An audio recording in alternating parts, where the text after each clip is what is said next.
So if you can see the screen of Spider, so here I have shared you your dataset file, which is a CSV file.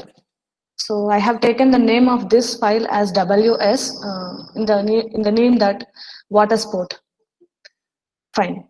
So what is the difference in this and in the previous same data sample? But in this data set, I haven't taken my zeroth row. Means I haven't considered what to say my attribute names here. Sunny is rainy or all those the attribute under sky, warm, cold or water temperature. So I haven't considered that. That is the only mild difference. While you're executing this code, you have to worry. You can use, and the same way you can change the array index in the program. So in this second example, means second lab program, candidate elimination algorithm, I haven't considered the attribute names. I have taken only the attribute values, exactly your data set. Okay. You can include your attribute names, but you start going with your array index 1, not array index 0, if that is the case. Okay. So I think you have a little idea about candidate elimination algorithm because we have solved some 3 problems in candidate. So now, especially this program works only for this data set, since this is the data set prescribed in your syllabus. So as usual, so here I have my data set file. Initially, before that, what I have told you in the even the previous lab session also, whenever your file as an Excel sheet, like as an in an Excel file, we used to fill the cells. That time, the complete values are your not mutable values. So you have to somewhere convert that into an array so that you can access the values through the index. Through each index of every row, you can able to access, once you got the access of your row 0, you can access the consequent values. So what I have to do is, I have to convert my data set, my training data into an array first. So before you access your CSV file, you please include your CSV module with import keyword. And then here I had an empty array called A. So this array is going to consider my complete data set. So initially the array A is empty.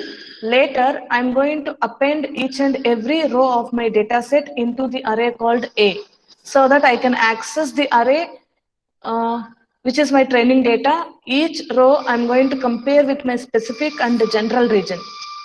Is that clear? So here I'm printing a statement, the given training data set is. So you could see the output screen, output console here, the given training data set is. So what I have done is, I have to consider my complete CSV file with the CSV module. CSV.reader is a inbuilt method. Reader is a method which is going to read the complete CSV file and then assign that to the reader variable. So here the reader is going to specify the complete length of your data set. So for every row in my reader, since reader contains my data set right now, right? Every row in my reader, I'm going to append that row into an array which already I have declared. You can see that I have declared it as an empty initially. Empty array. Now I'm going to append each and every row into my array. Why I'm appending also I have mentioned. Since as long as your values are in CSV file, you cannot mute them, means you cannot access them. So you have to consider that into your, you can completely access your CSV file, but you cannot access each and every data of a particular row. So what I have to do is, my CSV file, I have to assign that to a particular variable called reader, and from the reader, I have to append every row to the respective array called A. If I print row here, every row, print of row, you could see that every row is going to be printed. That is what your data set is. You can see the console here. I have printed the training data set. Why I have taken this is parallelly I can take each and every row and then I can compare with my general and specific region. Since in candidate, we are going to shrink both the regions, right? So the initial values of hypothesis, we know that. And before that, let me tell you, I have initialized a number of attributes. And how many number of attributes here? So excluding your last column, the last column yes and no values are your target concept values, classified label. Excluding that, your number of values are, number of attributes are 6, right? How do you get that 6? So since your array index starts from 0, the last value is 6. The length of A of 0 minus 1. What is length of A of 0? Probably 7, right? It has 7 values. Could be A of 0 or A of 1 or A of 2, A of 3, whatever you consider. The length of A of 0 is total length of the array, means total values. Probably it is 7.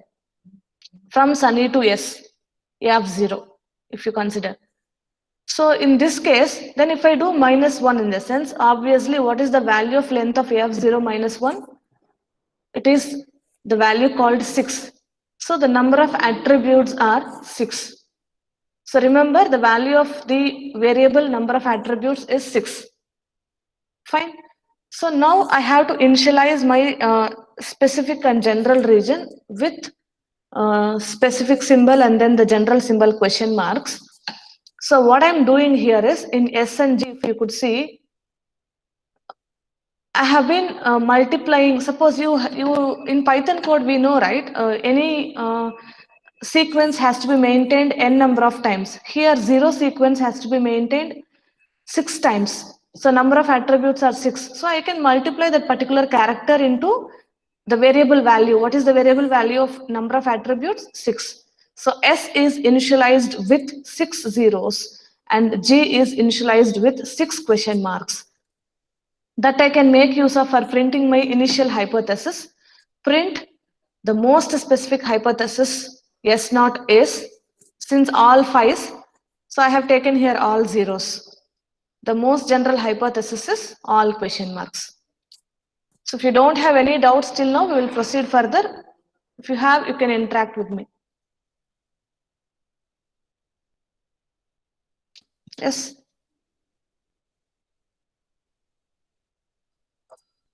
So No, I think ma'am. you are understanding. Fine. Yes, ma'am.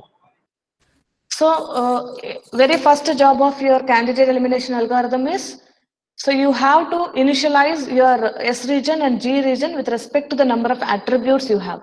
Since excluding the last column, classification column, I have 6 attributes. So I have initialized my S naught and G naught with 6 mostly specific, highly specific attribute called phi and then highly general attributes called question marks.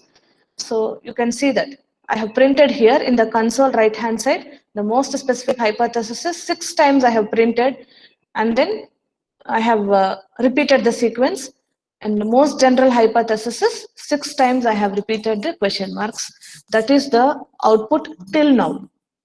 Now my specific and general region is going to be changed for every sample that I am just looking into my data set. For a positive sample, only S changes. Sorry, for a positive sample, there is a chance of changing S and G both. But for a negative sample, only G is going to be changed. From the negative, we're going to learn which move we should not make, so that we will not make the specific changes. So general changes are going to be updated. Okay. So initially what I'm doing is, see, this code has been minimized just because of only for the respective data set, only this data set for the easier understanding of the students. Now what I'm doing is, so I had a for loop here from 0 to the 6th, 0 to the number of attributes. What is the length of J then? So till the number of attributes, it will not go to the last column.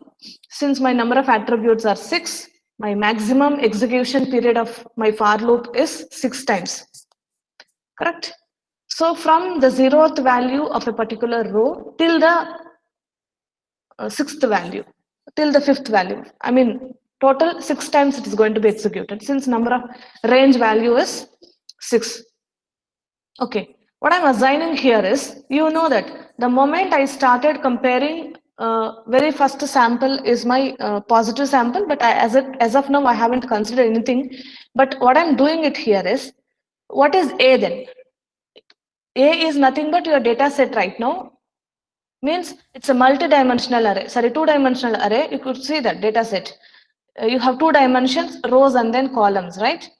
So I have been considering only my row 0 and then all the values of j. Means row 0 means the first, you could see the console where I have been moving the cursor. The first 0 is all these values and the column j changes. J is 0 here, 1 here, 2 here, 3 here, like that it goes on. So what I'm doing now is I'm just copying the first data set, first row into S of j, into the specific region. S means specific array, G means general array. I'm just copying my row 0 completely, all the values. J means all the column values to S of j.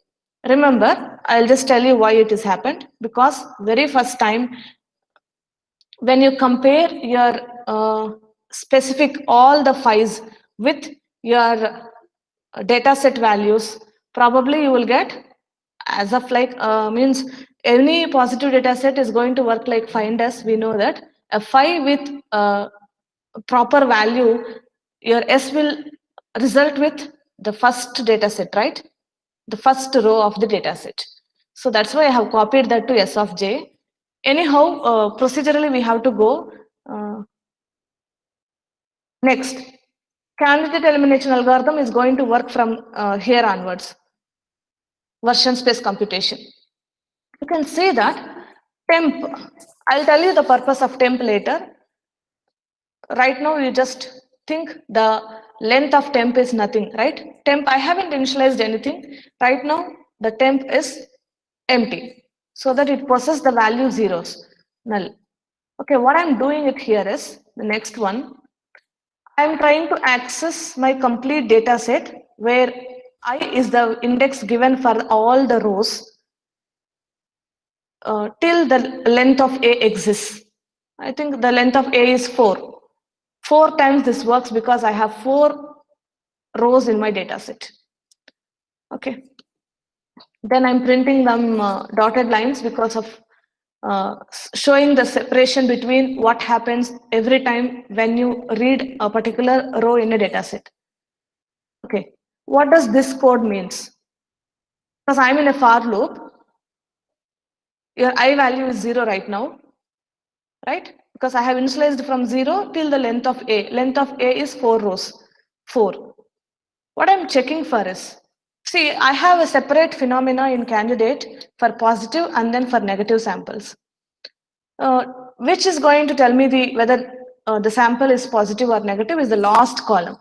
To access the last column, what I'm doing is, since the index of each row starts from 0, the last column index is what? Totally 7 values. The last column index is 6.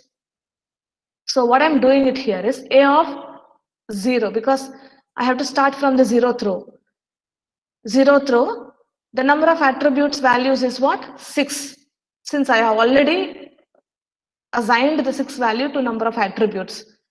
So what is my A of I 6th column is only S and no's. Only S and no's. If it is S, it means it's a positive sample. If it is a positive sample, what I have to do, right? If it is a positive sample, I have to compare my data set with S, here especially, as well with G. But exactly this code doesn't work complete phenomena of all the consistency checking with G and S, just for this data set.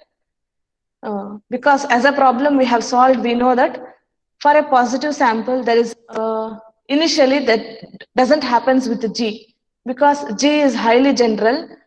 I cannot change this G, so that there is only change with S. So I'm changing only S.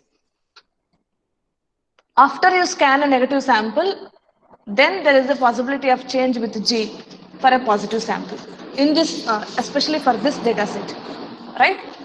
So now, very first sample is positive sample. What I'm checking is, I am checking my data sample. Data sample is called as A. S is your specific region already, right? If both are not equivalent, any of the value is not equivalent, means there is a discrepancy or inconsistency. I simply make that respective column value as what? Question mark. Respective column value as question mark, right? So right now, what is S of j contains? I need the answers. Since already I have assigned S of j with my array 0 values, you could see that here. Only for that purpose, to reduce the code length, I have done it here. Already I have taken my 0th row into S of j. I have assigned that into S of j. Again, I'm comparing S of j with again the same 0th row values. I think obviously both of them same, right? As are you understanding? Yes, ma'am.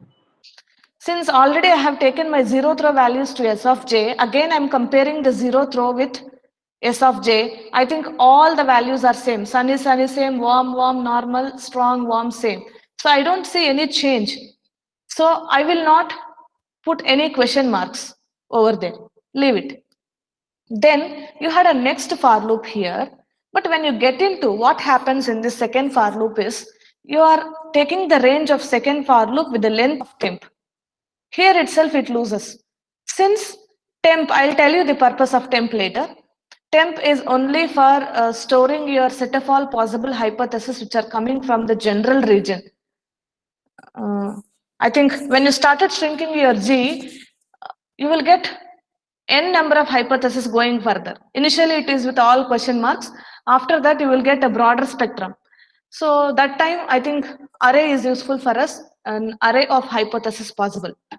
So for that purpose, I have initialized a temp. Right now, temp doesn't contain anything. So that the second for loop session, right, complete this for loop session from here to here, this will not work for the positive samples till you find any negative sample. So for all positive samples, only the upper part, this part only will work. The highlighted part will work only for once you start encountering a negative value. Since you can see in the second for loop, which where I have highlighted in here, I don't have the length of temp.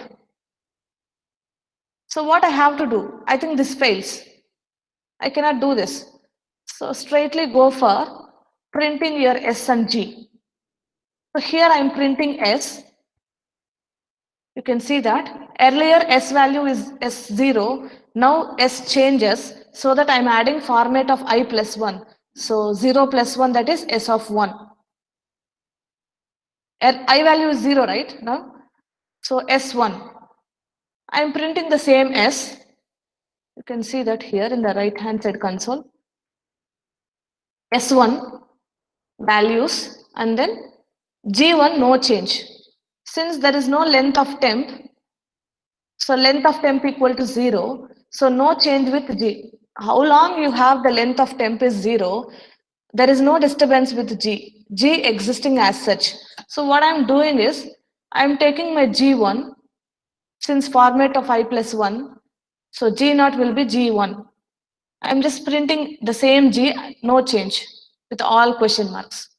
So we have done our output till here. Till here, our output is done. I think I have to go with the next sample. So next sample, still, because we are in the for loop, right? We are in this for loop till now. So I will be incremented. If it is a positive sample, this portion will work. Or else the negative sample, directly I'll be going with the next if. See that. If it's a negative sample, this part is going to work. Actually, we have the second sample is also the positive sample. Again, I have to work with this, but the second row. But with the second row. What is my second sample is, if you have any places which is not equivalent values, you can see that here only I'll explain in the output itself. My first S is nothing but this fellow itself. My second S is this. Where does the value difference occurring? You could see the third column, normal and high, right? So if there is a difference between values, so where I will make a question mark, that is the concept of this code. Okay, second, A of one number of attributes, sixth column also, yes. Yes, sixth column is also yes. What I have to do, I have to compare my data set value with my previous S. If any one of them are not equivalent, any one of the column is not equivalent, I will make the respective column value as, respective attribute value as question mark.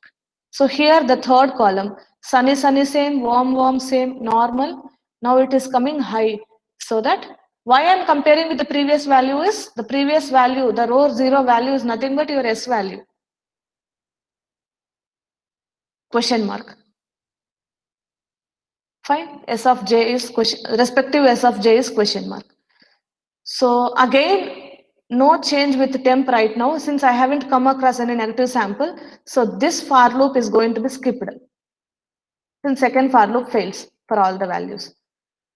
So what I have to go here again, I have to go here and then print my S and respective G values. Since temp value is not, temp doesn't contain any value, so length of temp is 0 only. Only I will print this S and G. Even now there is no change with G. It will not go to print for, you can see that.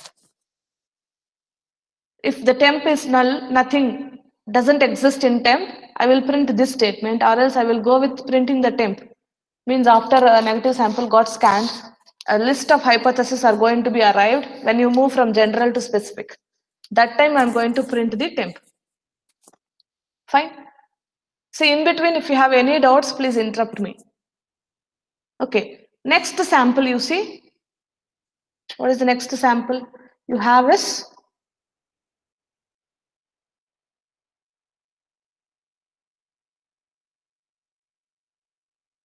the third sample, that is rainy, cold, high, strong, warm change. The last value is no. So where I have to go, I will be directly going in the for loop. I have one if this side. If this fails, I will be directly going with this if. Since it is not S, it is no. It is no. What I have to do then? So here you have to be very careful when you are scanning the negative sample. I have to compare the for a negative sample, you don't change S, but you refer S, right? You refer the S, previous S.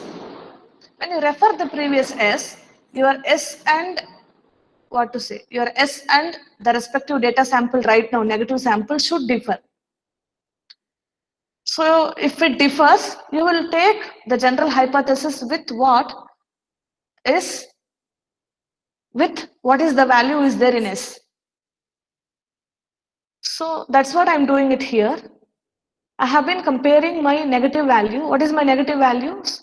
Negative sample is A of ij, means the third row, where I value is 2. I have been comparing all the values from my third row, that is called A of ij, with S of j.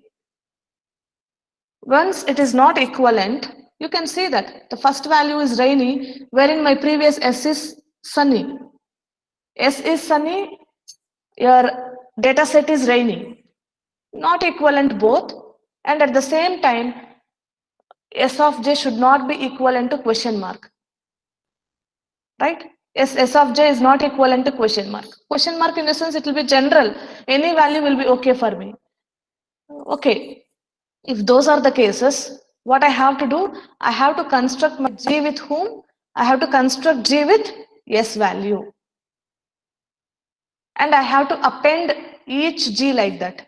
Because when you go from general to specific, you're going to construct different hypotheses. Suppose rainy is compared with sunny. Rainy is there in your negative sample, whereas sunny is there in your S, and which is not equal to question mark. Fine, this condition is satisfied. I'm going to construct a hypothesis in G with S of J. What is the S of J value? Sunny, not rainy, right? Only sunny will come. Remaining all attributes are question marks, right? So I have to append such kind of hypothesis to temp every time. So remaining values will be question marks. You could see that.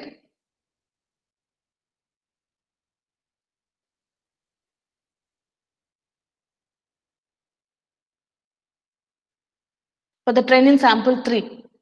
So this is my specific, I have printed it. Then coming with G3, I will construct one with sunny, I will construct one with warm, I will construct one with same. All these things has to be appended to G, to the temp. So now there are 3 hypotheses exist in temp, means the length of temp is 3, right? And I'm printing the S and temp values here for an empty sample. That is what your third row, third output. Okay. And the next sample, what you get is a positive sample. Once you scan the negative sample, after that you are getting a positive sample, means you have to be very, very careful. You have to work with both S and G. Consistency check with S and G both. Okay, again there is a positive sample. I think it's very easy. This part is very easy. Since in my data set which is not equivalent with S of J, I will make the respective with question mark. You can check that here itself. Sunny, warm, question mark, already there in previous S. Strong, but here warm and same, in the data set it is cool and change. So 2 different values. So cool is there in data set, here warm is there. Change is there in data set, here same is there. So that what I do is I will make them to question marks. If any change with your data set and then S, you will make that as question mark. Now this portion, as of now, we haven't touched. Since till now, the temp is not having any length. But right now the temp has length. Now for a positive sample, you are checking the consistency with G also. So which is not, now we have to check the temp and then previous S. You can come to know that which is not proper. That set of hypothesis can be removed. Remaining hypothesis you can consider in G. Since you have 3 hypotheses existing in previous G. Look at G3, you have sunny, you have warm, you have same, right? So out of 3, with respect to the previous S, 1 is going to change now, right? So I have to consider 2 things here. One is temp, one more is yes. First of all, which you can change is the respective temp should not have a question mark. Which is that? You can see the temp that is called previous G3. Sunny. Sunny is not a question mark, right? And that is there in your previous S also. Sunny, sunny. Fine? Okay. Then you had next hypothesis with warm. Yes, you had a warm. Leave it. But coming with the last hypothesis, what is that same in G3? But you don't have same in the previous S. What you have in your data set is, I think,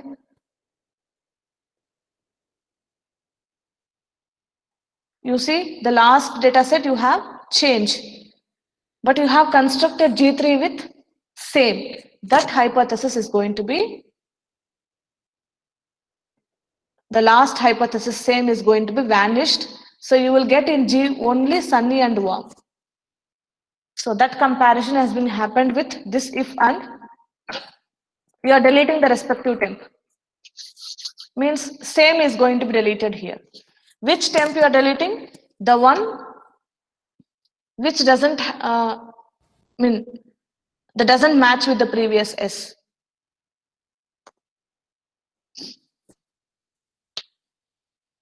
Yes.